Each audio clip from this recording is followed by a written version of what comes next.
You have received this message before, maybe on WhatsApp, maybe on Facebook, maybe forwarded by a relative who sent it to 14 other people at the same time. Breaking. Doctors confirm this one fruit cures diabetes completely. Government hiding the cure. Share before deleted. Did you believe it? Be honest. Maybe you forwarded it before checking. Maybe you half believed it because the person who sent it usually knows things. Maybe you were suspicious, but not sure exactly why.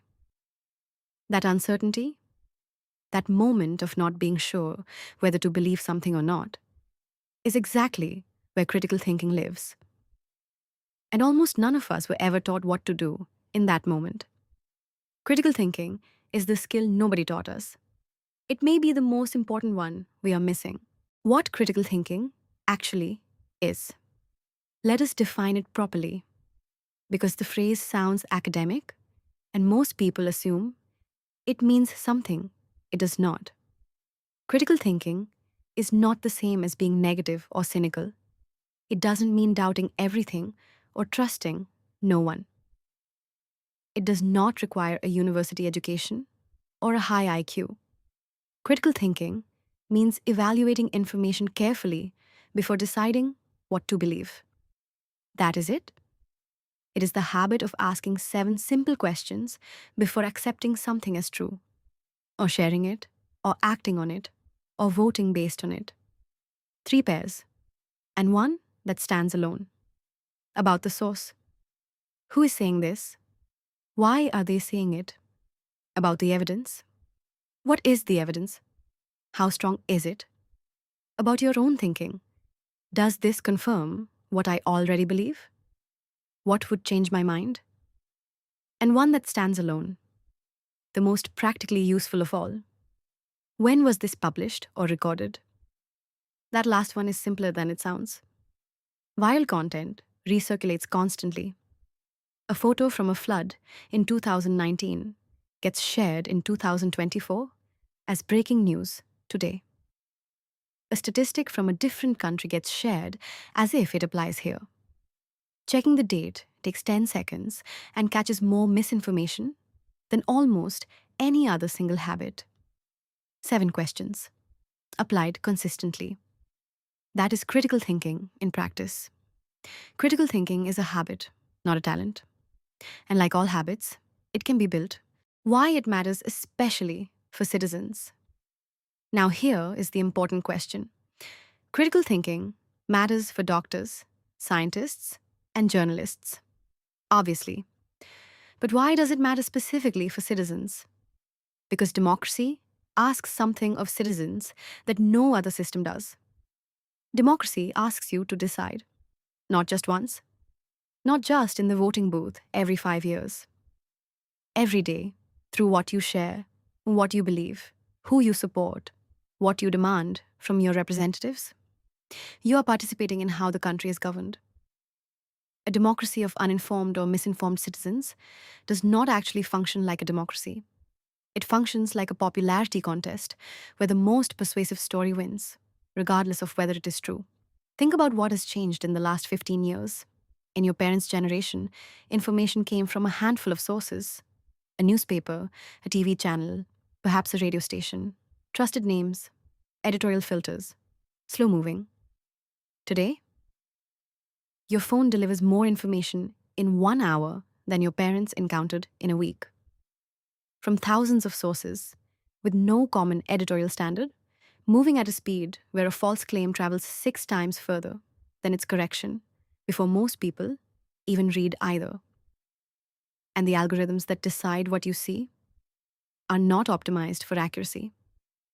They are optimized for engagement.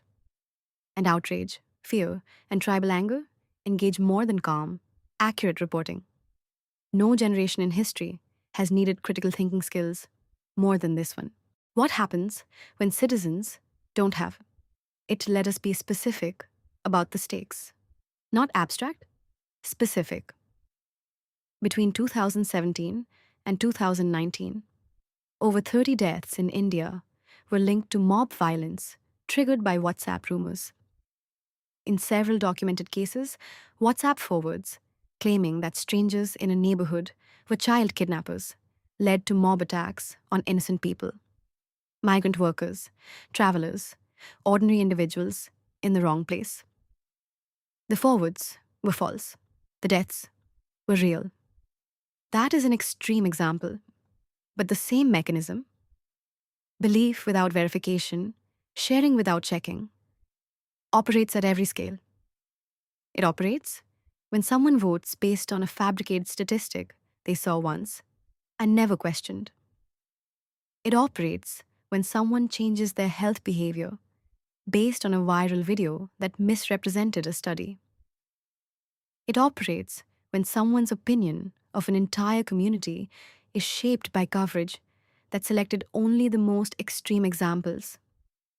The cost of not thinking critically is not just personal, it is collective. What citizens believe, in aggregate, shapes what governments do. The quality of public discourse determines the quality of public decisions. This is why critical thinking is a civic issue, not just a personal one. The good news here is the part nobody ever says loudly enough. Critical thinking is not a personality type. It is not something you either have or you do not. It is a skill, and skills are learnable. Think of it like this. You were not born knowing how to read.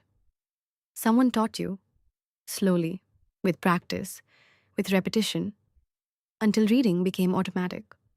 Now you do not think about the skill while you are reading. You just read. Critical thinking works the same way. At first, you have to consciously stop and ask the 5 questions. It feels slow and deliberate.